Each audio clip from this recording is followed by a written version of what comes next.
Former DNC co-chair David Hogg has been officially booted from his position following a vote by the DNC to hold new elections for vice chair. Last month, an internal panel determined that Hogg and the other co-chair, Malcolm Kenyatta, were not properly elected due to procedural issues. Oh, procedural issues. Now, this really came out after Hogg started criticizing the DNC and then promising to fund primary challengers against the safe, do nothing Democrats. So now, Kalyn Free, an attorney from Oklahoma who had failed to secure her vice chair position during the February election, filed a complaint on February 28th alleging that the DNC improperly combined two separate questions into a single vote. A structure, she said, had disadvantaged the three female candidates under the party's gender parity rules. The DNC rules mandated that the National Party's executive committee shall be as equally divided as practicable along gender lines. During the February vote, the DNC opted to hold a single vote to fill the two remaining vice chair spots instead of conducting two separate votes. Again, the votes would have been Kenyatta versus Hogg, and then the three women versus each other. So now, here's the thing. Hogg got 214 and a half votes. Kenyatta got 298. And then, Free got 96. So, okay. All right. Now, there will be another election. You're going to have the three women, including Free, who lost to Hogg in February. They will be competing for the second slot, whereas Hogg is done. He's not running. He's gone. He steps down. In fact, he said in a statement, "I came into this role to play a positive role in creating the change our party needs. It's clear that there is a fundamental disagreement about the role of a vice chair, and it's okay to have disagreements. What isn't okay is allowing this to remain our focus when there's so much more that we need to be focused on. Ultimately, I've decided not to run in this upcoming election so the party can focus on what really matters. I have nothing but admiration and respect for my fellow officers. Even though we have disagreements, we are all here to build the strongest party possible."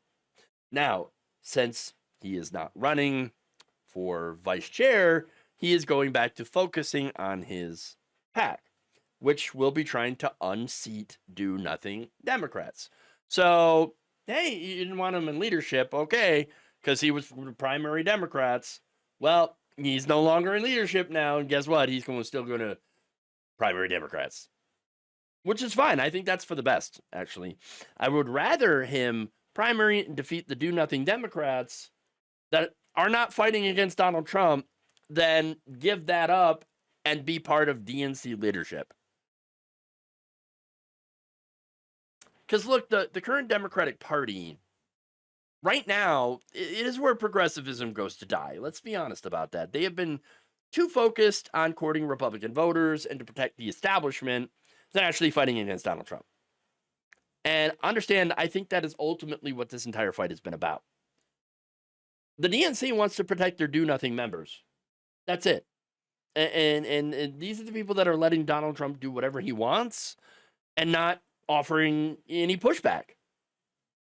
I think they hated the idea of Hogg, who, by the way, isn't even that radical, okay, overturning their apple cart. They don't like it. They don't like it at all.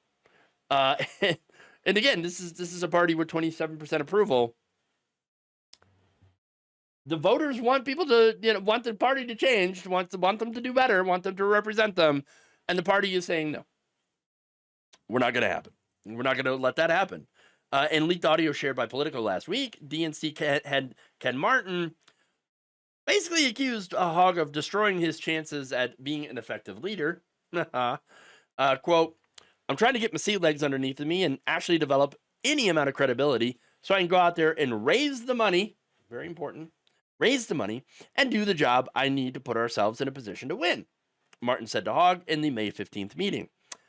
"I don't think you intended this, but you essentially destroyed any chance I have to show the leadership that I need to. So it's really frustrating." He destroyed your chance? He destroyed your credibility? Really? It's 20-something-year-old coming in and saying, I'm going to primary the do-nothing Democrats, and you think that destroyed your credibility? I don't know about that one. Okay. And look, I understand that you need to raise the money, okay, because I think that's the major part, right? But you might want to actually, I don't know, try to build trust among the voters. And I think the only way that you're going to be able to do that is to try to change things.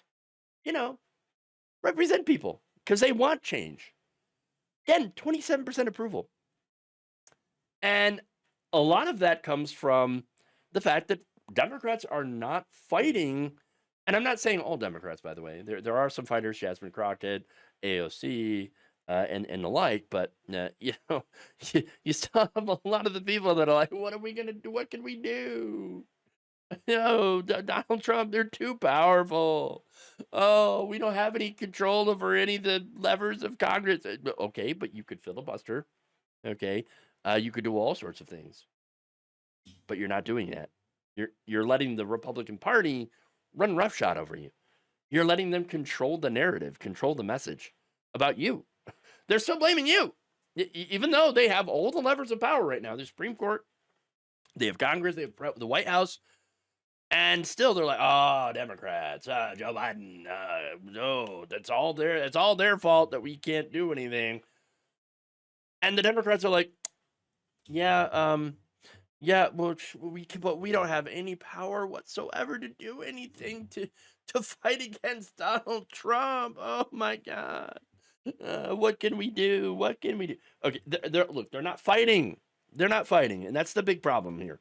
And one of the reasons that they're not fighting, I believe, is because their members want to continue to appeal to the right wing, the so-called mythical moderate voter. Not only that, but the Democratic Party, the DNC, wants to continue to raise money from the big donors, who are also right-wing. Okay, that's what they are.